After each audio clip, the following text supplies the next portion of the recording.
ఐదేళ్ల వైఎస్ జగన్ ప్రభుత్వం అరాచక పాలన, రాజకీయ ప్రతీకారం, ప్రతిపక్ష నేతలపైన తప్పుడు కేసులు పెట్టి వేధించింది. తన కక్ష సాధింపు చర్యలకు పోలీసు శాఖను తీవ్రంగా దుర్వినియోగం చేసింది. మాజీ ముఖ్యమంత్రి జగన్ అణచివేత చర్యలకు వ్యతిరేకంగా టీడీపీ మరియు జనసేన పదే పదే నిరసన వ్యక్తం చేయడానికి ఇదే కారణం. ఆంధ్రప్రదేశ్లో ఎన్డీఏ ప్రభుత్వం తిరిగి రావడంతో చట్టబద్ధత తిరిగి శాంతి భద్రతల వ్యవస్థలోకి ప్రవేశించింది. తాజాగా ఇండియా జస్టిస్ రిపోర్ట్లో ఇది చాలా స్పష్టంగా ప్రతిబింబిస్తుంది. ఇది రాష్ట్రంలో చట్టబద్ధత పాలన నిజంగా తిరిగి వచ్చిందని నిర్ధారిస్తుంది.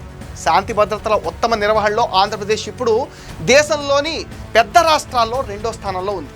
పోలీసింగ్, న్యాయ వ్యవస్థ పనితీరు మరియు సామాజిక అండ్ చట్టపరమైన పాలనకు సంబంధించిన ఇతర అంశాలు వంటి అనేక అంశాలను ర్యాంకింగ్ పరిగణలోకి తీసుకుంటుంది. 2019 నుంచి 24 వరకు ఆంధ్రప్రదేశ్ ర్యాంకింగ్ చాలా తక్కువగా ఉండేది. ఎన్డీఏ ప్రభుత్వం ఇప్పుడు శాంతి భద్రతల సరైన నిర్వహణను కఠినంగా అమలు చేస్తుండటంతో 10 పాయింట్లకు గాను 6.78 స్కోర్తో కర్ణాటక అగ్రస్థానంలో ఉండగా 6.32 స్కోర్తో ఆంధ్రప్రదేశ్ 2వ స్థానంలో ఉంది. 6.15 స్కోర్తో తెలంగాణ 3వ స్థానంలో ఉంది. 6.09 స్కోర్తో కేరళ 4వ స్థానంలో, 5.92 స్కోర్తో తమిళనాడు 5వ స్థానంలో ఉన్నాయి. సీఎం చంద్రబాబు ప్రకటించిన ప్రధాన సూత్రాల్లో ఒకటి ప్రజా శాంతి భద్రతలను కఠినంగా నిర్వహించడం. దానికి అనుగుణంగా ఆంధ్రప్రదేశ్ 2వ స్థానానికి చేరుకుంది.